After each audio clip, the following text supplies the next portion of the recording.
Assalamualaikum warahmatullahi wabarakatuh. Halo sahabat cerita nyata Reborn. Kembali berjumpa dengan channel yang selalu menyajikan kisah-kisah menarik untuk Anda. Dan pada kesempatan kali ini kami akan berbagi sebuah kisah nyata pengorbanan seorang suami. Selamat menyimak. Selasa malam 1 Februari 2005, setelah hujan lebat mengguyur Jakarta, gerimis masih turun. Saya pacu motor dengan cepat dari kantor di sekitar Blok M menuju rumah di Cimanggis, Depok. Kerja penuh seharian membuat saya amat lelah. Hingga di sekitar daerah Cijantung, mata saya sudah benar-benar tidak bisa dibuka lagi. Saya kehilangan konsentrasi dan membuat saya menghentikan motor dan melepas kepenatan di sebuah shelter bis di seberang Mall Cijantung. Saya lihat jam sudah menunjukkan pukul 10:25 malam. Keadaan jalan sudah lumayan sepi. Saya telepon istri saya kalau saya mungkin agak terlambat, dan saya katakan alasan saya berhenti sejenak. Setelah saya selesai menelpon, baru saya menyadari kalau di sebelah saya ada seorang ibu muda memeluk seorang anak lelaki kecil berusia sekitar 2 tahun. Tampak jelas sekali mereka kedinginan. Saya terus memperhatikannya, dan tanpa terasa air mata saya berlinang dan teringat anak saya Naufal yang baru berusia 14 bulan. Pikiran saya terbawa dan berandai-andai bagaimana jadinya jika yang berada di situ adalah istri dan anak saya. Tanpa berlama-lama saya dekati mereka dan saya berusaha menyapanya. Ibu kalau mau, ibu boleh ambil jaket saya. Mungkin sedikit kotor, tapi masih kering. Paling tidak anak ibu tidak kedinginan. Saya segera membuka raincoat dan jaket saya, dan langsung saya berikan jaket saya. Tanpa bicara, ibu tersebut tidak menolak dan langsung meraih jaket saya. Pada saat itu saya baru sadar bahwa anak lelakinya benar-benar kedinginan dan giginya bergemeletup. "Tunggu sebentar di sini, Bu," pinta saya. Saya lari ke tukang jamu yang tidak jauh dari shelter itu, dan saya meminta air putih hangat padanya. Dan alhamdulillah saya justru mendapatkan teh manis hangat dari tukang jamu tersebut, dan segera saya kembali memberikannya kepada ibu tersebut. "Ini, Bu, kasih ke anak ibu." Selanjutnya mereka meminumnya berdua. Saya tunggu sejenak sampai mereka selesai. Saya hanya diam memandangi lalu lalang kendaraan yang lewat. "Bapak, terima kasih banyak mau menolong saya." Sesaat kemudian ibu tersebut membuka percakapan. "Ah, tidak apa-apa. Ngomong-ngomong, ibu pulang kemana?" tanya saya. "Saya tinggal di daerah Bintaro." Tapi dia menghentikan bicaranya. Malah dia balas bertanya, "Bapak pulang bekerja?" "Iya," jawab saya singkat. "Kenapa sampai larut malam, Pak? Memangnya anak istri Bapak tidak menunggu?" tanyanya lagi. Saya diam sejenak karena agak terkejut dengan pertanyaannya. "Terus terang, Bu, sebenarnya selama ini saya merasa bersalah karena terlalu sering meninggalkan mereka berdua. Tapi mau bilang apa?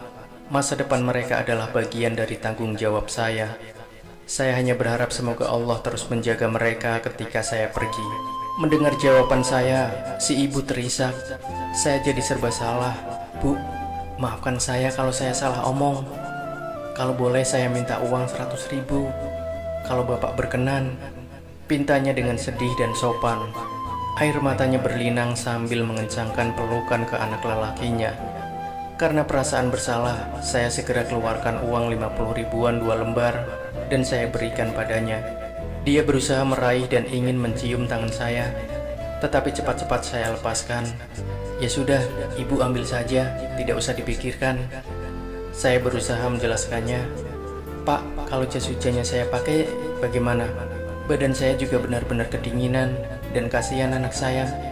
Kembali ibu tersebut bertanya, dan sekarang membuat saya heran. Saya bingung untuk menjawabnya dan juga ragu memberikannya. Pikiran saya mulai bertanya-tanya, apakah ibu ini berusaha memeras saya dengan apa yang ditampilkannya di hadapan saya. Tapi saya entah mengapa, saya benar-benar harus mengikhlaskannya. Maka saya berikan raincoat saya, dan kali ini saya hanya tersenyum, tidak berkata sepatah pun. Tiba-tiba anaknya menangis dan semakin lama semakin kencang. Ibu tersebut sangat berusaha menghiburnya, dan saya benar-benar bingung sekarang harus berbuat apa. Saya keluarkan handphone saya dan saya pinjamkan pada anak tersebut. Dia sedikit terhibur dengan handphone tersebut, mungkin karena lampunya yang menyala. Saya biarkan ibu tersebut menghibur anaknya, memainkan handphone saya. Sementara itu saya berjalan agak menjauh dari mereka. Badan dan pikiran yang sudah lelah membuat saya benar-benar kembali tidak dapat berkonsentrasi. Mungkin sekitar 10 menit saya hanya diam di shelter tersebut, memandangi lalu lalang kendaraan. Kemudian saya putuskan untuk segera pulang dan meninggalkan ibu dan anaknya tersebut. Saya ambil helm dan saya nyalakan motor. Saya pamit dan memohon maaf kalau tidak bisa menemaninya. Saya jelaskan kalau istri dan anak saya sudah menunggu di rumah. Ibu itu tersenyum dan mengucapkan terima kasih kepada saya. Dia meminta nomor telepon saya dan saya tidak menjawabnya. Saya benar-benar lelah sekali dan saya berikan saja kartu nama saya. Sesaat kemudian, saya lanjutkan perjalanan saya. Saya hanya diam dan konsentrasi pada jalan yang saya lalui. Udara benar-benar terasa dingin, apalagi saat itu saya tidak lagi mengenakan jaket dan raincoat. Ditambah gerimis kecil sepanjang jalan. Dan ketika sampai di depan garasi, dan saya ingin menelpon memberitahukan ke istri saya kalau saya sudah di depan rumah, saya baru sadar kalau handphone saya tertinggal dan masih berada di tangan anak tadi. Saya benar-benar kesal dengan kebodohan saya. Sampai di dalam rumah, saya berusaha menghubungi nomor handphonenya, tapi hanya terdengar nada handphone yang dimatikan. Gila, saya benar-benar goblok. Tidak lebih dari 30 menit saya kehilangan handphone dan semua di dalamnya. Dengan suara tinggi, saya katakan itu kepada istri saya, dan dia agak terkejut mendengarnya. Selanjutnya saya ceritakan pengalaman saya kepadanya. Istri saya berusaha menghibur saya dan mengajak saya agar mengikhlaskan semuanya. Mungkin Allah memang menggariskan jalan seperti ini. Sudahlah, sana mandi dan sholat dulu. Kalau perlu tambah sholat sunnahnya biar bisa lebih ikhlas. Dia menjelaskan, saya segera melakukannya dan tidur. Keesokan paginya, saya terpaksa berangkat kerja membawa mobil. Padahal, hal ini tidak terlalu saya suka. Saya selalu merasa banyak waktu terbuang jika bekerja membawa mobil ketimbang naik motor yang bisa lebih cepat mengatasi kemacetan. Kalaupun saya bawa motor, saya khawatir hujan karena kebetulan saya tidak ada cadangan jaket dan raincoat. Juga sudah saya berikan kepada ibu dan anak tadi malam. Setelah mengantar istri yang kerja di salah satu bank swasta di sekitar Depok, saya langsung menuju kantor, tetapi pikiran saya terus melanglang buana terhadap kejadian tadi malam. Saya belum benar-benar mengikhlaskan kejadian tadi malam. Bahkan sesekali saya mengumpat dan mencaci ibu dan anak tersebut di dalam hati karena telah menipu saya. Sampai di kantor, saya kaget melihat sebuah bungkusan besar diselimuti kertas kado dan pita berada di atas meja kerja saya. Saya tanya ke office boy, siapa yang mengantar barang tersebut? Dia hanya menjawab dengan tersenyum kalau yang mengantar adalah supirnya ibu yang tadi malam. Katanya bapak kenal dengannya. Setelah pertemuan semalam, bahkan dia menambahkan kelihatannya dari orang berada karena mobilnya Mercy yang bagus. Bapak selingkuh ya? Pagi-pagi sudah dapat hadiah dari perempuan, tanyanya sedikit bercanda kepada saya. Saya hanya tersenyum dan saya menanyakan apakah dia ingat plat nomor mobil tersebut. Office boy tersebut hanya menggelengkan kepala. Segera saya buka kotak tersebut dan ya Allah, semua milik saya kembali. Jaket, raincoat, handphone, kartu nama dan uangnya.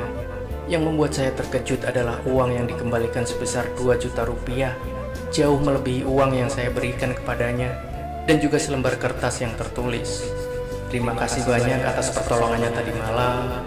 Ini saya kembalikan semua yang saya pinjam, dan maafkan jika saya tidak sopan. Kemarin saya sudah tidak tahan dan mencoba lari dari rumah. Setelah saya bertengkar hebat dengan suami saya karena beliau sering terlambat pulang ke rumah dengan alasan pekerjaan. Bodohnya, dompet saya hilang setelah saya berjalan-jalan dengan anak saya di Mall Cijantung. Sebenarnya saya semalam ingin melanjutkan perjalanan ke rumah kakak saya di Depok, tetapi saya jadi bingung karena tidak ada lagi uang untuk ongkos. Makanya saya hanya berdiam di halte bis itu.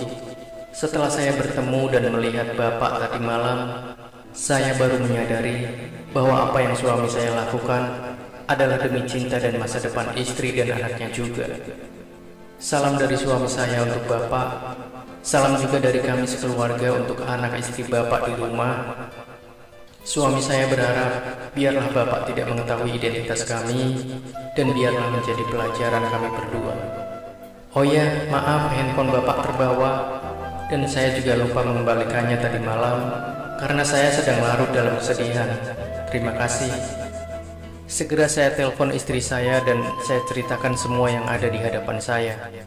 Istri saya merasa bersyukur dan meminta agar semua uangnya diserahkan saja ke masjid terdekat sebagai amal ibadah keluarga tersebut.